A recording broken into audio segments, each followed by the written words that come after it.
আসসালামু আলাইকুম। আশা করছি তোমরা সবাই ভালো আছো। প্রিয় শিক্ষার্থীরা, আজকে আমরা সপ্তম শ্রেণীর গণিত বই থেকে অনুশীলনী 2.1 এর ম্যাথ সলভ করব।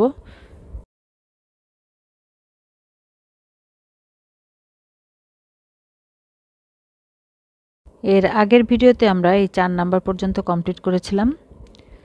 যারা দেখো নাই প্লেলিস্ট থেকে দেখে নিতে পারবে, অথবা আমি কমেন্টসেও লিংক দিয়ে রাখি সব ক্লাসের, সেখানে ক্লিক করলেও তোমরা সব ভিডিও পেয়ে যাবে।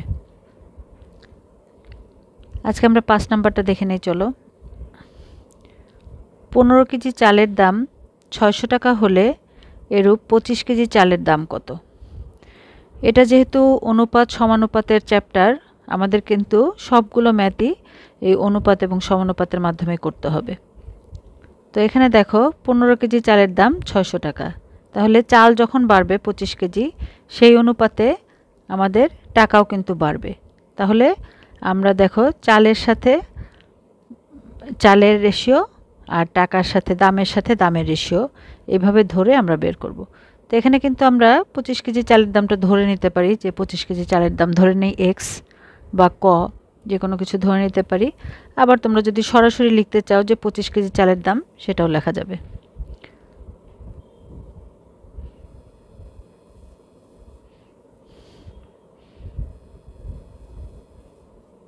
মনে করি 25 কেজি চালের দাম এক্স টাকা, অতএব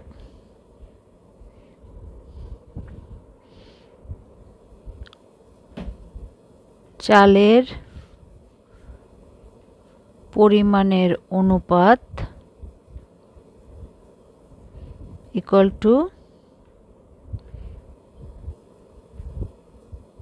চালের দামের অনুপাত। তাহলে 15 কেজি ইস্টু 25 কেজি চালের পরিমাণের অনুপাত হলো, আর দাম 15 কেজির দাম 600 টাকা, তাহলে আমরা শুরুতে 600 লিখব, আর 25 কেজির দাম এক্স টাকা ধরে নিয়েছি। এখন এই অনুপাত থেকে আমরা এক্স এর মান বের করব। দেখো 15/25, অনুপাত মানেই কিন্তু ভাগ। এখন এটাকে আমরা এই বজ্র গুণন করে দেব, 15-র সাথে এক্স গুণন করব, আর এই 25-এর সাথে 600 গুণ করব।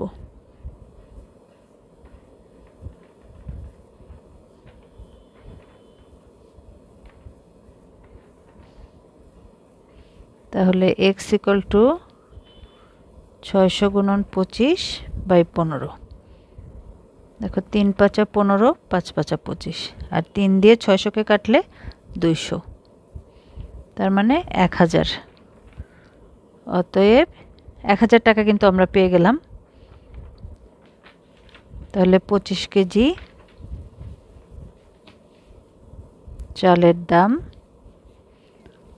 1000 টাকা, উত্তর। তো এইভাবে আমরা সবগুলো ম্যাথই আমরা এক এক করে অনুপাতের মাধ্যমে বের করব।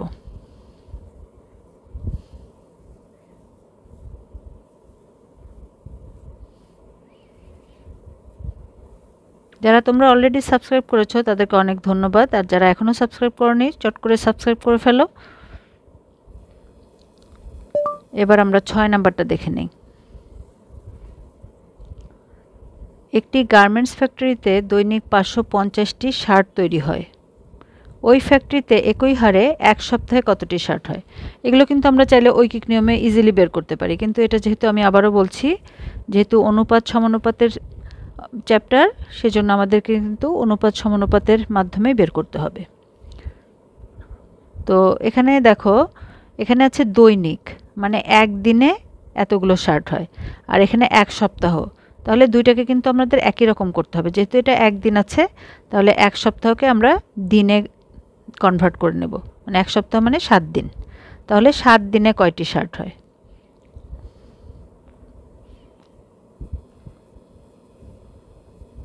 এক সপ্তাহ ইকুয়াল টু 7 দিন।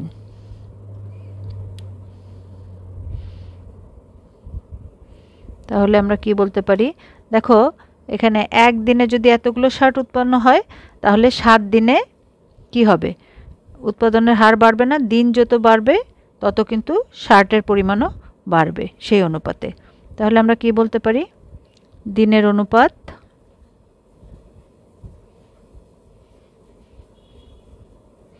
ইকুয়াল টু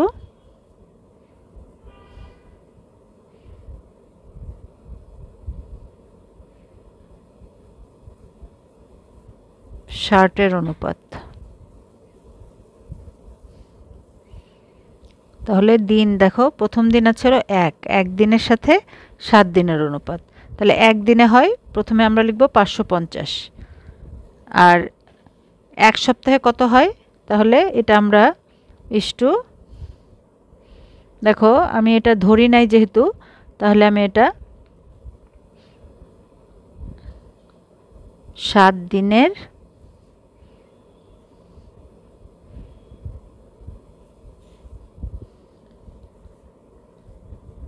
উৎপাদিত শার্ট এভাবে রেখে দিলাম। তো আমি যেটা বলছিলাম যে এটা তোমরা ধরেও নিতে পারো 7 দিনের উৎপাদিত শার্ট এক্স, আবার এভাবে চাইলে লিখেও দেখাতে পারো। সেজন্য আমি একটা লিখে দেখালাম।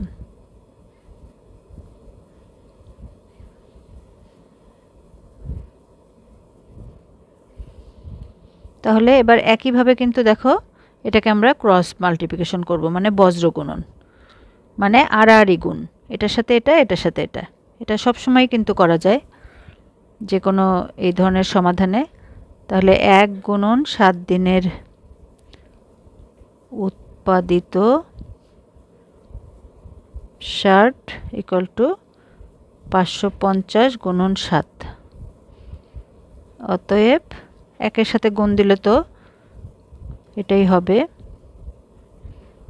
উৎপাদিত শার্ট ইকুয়াল টু 550 গুণন 7 করলে যেটা হয় 3850 টাকা। উত্তর এটাই কিন্তু আমাদের বের করতে বলা হয়েছিল 7 দিনের বা 1 সপ্তাহের উৎপাদিত শার্ট। আশা করছি তোমরা বুঝতে পেরেছো যে কিভাবে এই ম্যাথগুলো অনুপাত সমানুপাতের মাধ্যমে এভাবে সমাধান করতে হয়। তো এই ধরনের ম্যাথ দেয়া থাকলে অবশ্যই তোমরা এভাবেই সলভ করতে হবে। 7 নম্বরটা দেখো, কবির সাহেবের 3 পুত্রের বয়স যথাক্রমে 5 বছর, 7 বছর, 9 বছর। তিনি 4200 টাকা 3 পুত্রকে তাদের বয়স অনুপাতে ভাগ করে দিলেন।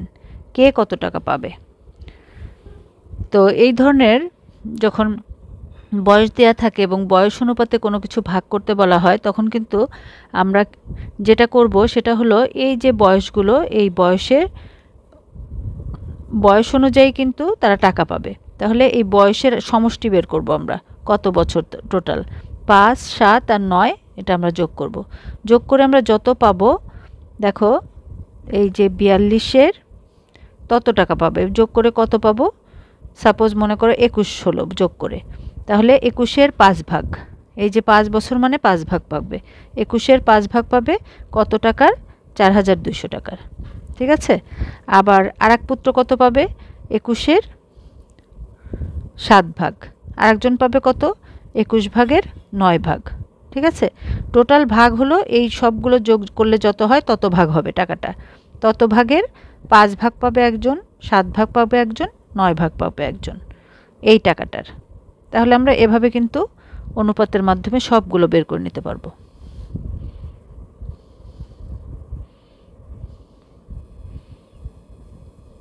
মোট টাকার পরিমাণ 4200 টাকা।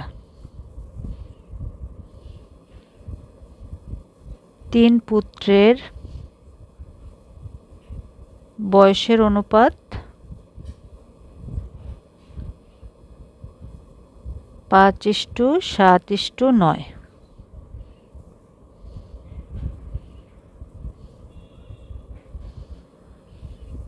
অনুপাতের যোগফল 5 যোগ 7 যোগ 9 ইকুয়াল টু 21। তাহলে প্রথম পুত্র কত পাবে দেখো, প্রথম পুত্র পাবে এই যে 4200 টাকা এর লিখলাম 21 ভাগের 5 ভাগ, যেহেতু তার বয়স 5 এবং বলা হয়েছে এই 3 পুত্রকে তাদের বয়স অনুপাতে ভাগ করে দিতে হবে। তো বয়স যেহেতু 5 বছর, এই 21 ভাগের 5 ভাগ পাবে প্রথম পুত্র।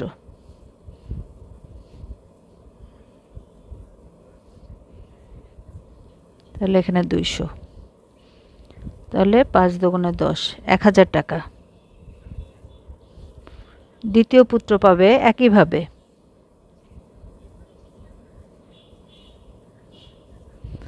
4200 এর 21 ভাগের, দ্বিতীয় পুত্রের বয়স 7 বছর, তাহলে 21 ভাগের 7 ভাগ পাবে।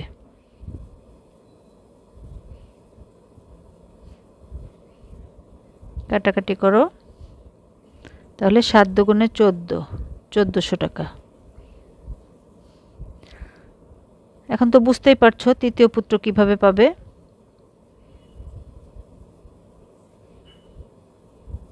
4200 এর 21 ভাগের, দেখো তার বয়স কত, 9 বছর, তাহলে 21 ভাগের 9 ভাগ পাবে।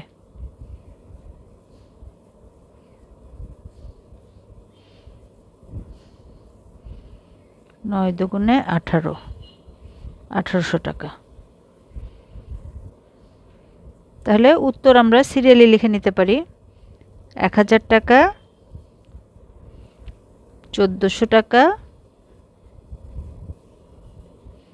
1800 টাকা। আশা করছি তোমরা বুঝতে পেরেছো কিভাবে করতে হবে। আজকে তাহলে এই পর্যন্তই, পরবর্তী ভিডিওতে আমরা বাকি ম্যাথগুলো সলভ করব। আর যারা এটা দেখে উপকৃত হচ্ছ তারা বেশি বেশি করে শেয়ার করে দেবে তোমার ফ্রেন্ডদের মধ্যে, যাতে তোমার মাধ্যমে তারা উপকৃত হতে পারে। ভালো থেকো, সুস্থ থেকো, আল্লাহ হাফেজ।